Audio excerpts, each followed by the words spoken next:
கிறிஸ்தேசுவை நாமத்தினாலே இந்த காலை நேரத்தில் உங்களை வாழ்த்துகிறேன். அன்பான குடும்பத்தின் மக்களே, ஒரு சமாதானத்தை நாம் எதிர்பார்த்து வாழ்ந்து கொண்டிருக்கிறோம்.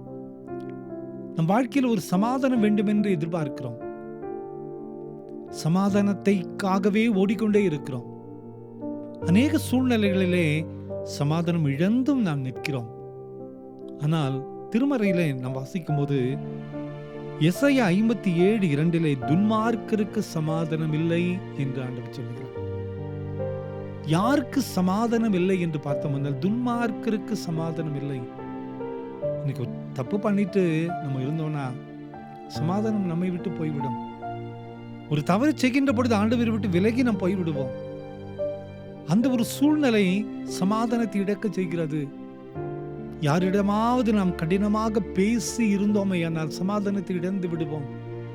ஏனென்றால் நமது சந்தோஷத்தை அந்த வார்த்தைகள் கெடுத்து விடுகிறது. யாரோடு மனஸ்தாபத்தோடு நாம் வாழ்கிறோம் என்றால் சமாதானத்தை இழந்து விடுவோம். ஏனென்றால் சமாதானம் இல்லாமல் இந்த உலகத்திலே நம்மால் நிற்கவே முடியாது. ஆண்டவர் இயேசுவை குறித்து சொல்லுகிற வார்த்தை, அவர் சமாதான பிரபு. ஆண்டவர் சொல்லுகிறார், சமாதானம் வேணும்னா நீ என்னை போல மாற வேண்டும் என்று ஆண்டவர் சொல்லுகிறார்.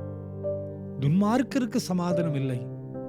அன்பான குடும்பத்தின் மக்களே, நம்மே ஆராய்ந்து பார்ப்போம். நமது வாழ்க்கையில் எதெல்லாம் விட வேண்டிய சூழ்நிலை உண்டு.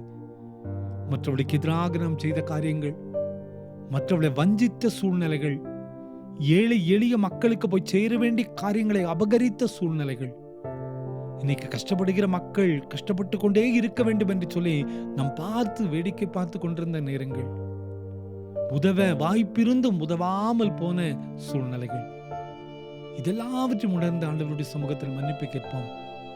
துன்மார்க்க வாழ்க்கை நாம் வாழ்ந்தோமானால் நம் உள்ளத்துல சமாதானத்தை ஆண்டவர் எடுத்து விடுவார். ஆண்டவரை போல வாழுவோம், மற்றவர்களுக்காகவே வாழுவோம், பிறருடைய சந்தோஷத்திற்காக நாம் வாழுவோம், பிறருடைய மகிழ்ச்சி உண்டாக்கக்கூடிய கருவிகளாக நாம் மாறுவோம். சிலுவை பாடுகள் நமக்கு உண்டுதான், இருந்தாலும் கூட ஆண்டவருக்காக இந்த பாதையில போகிறேன் என்ற நம்பிக்கையிலே நாம் ஆண்டவருக்கு என்று அர்ப்பணித்து இந்த பாதையை தொடரும் போது அந்த சமாதானத்தை நாம் பெற்றுக்கொள்ள முடியும். அந்த சமாதானம் நீங்காத சமாதானமாக இருக்கும், நிரந்தரமான சமாதானமாக இருக்கும். நம் வாழ்க்கையில் என்னெல்லாம் தீமைகள் உண்டோ அதை விட்டு விலகி ஆண்டவரோடு கூட ஒப்புரவாவோம், ஜனங்களோடு ஒப்புரவாவோம்.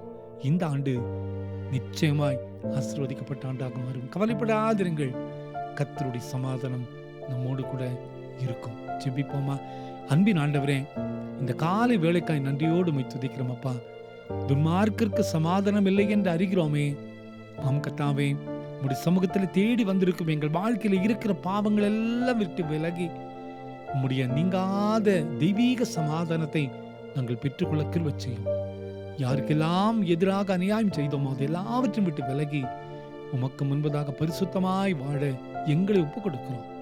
இந்த நாட்கள் சமாதானத்தின் நாட்களை மாற்றித்தாரும்.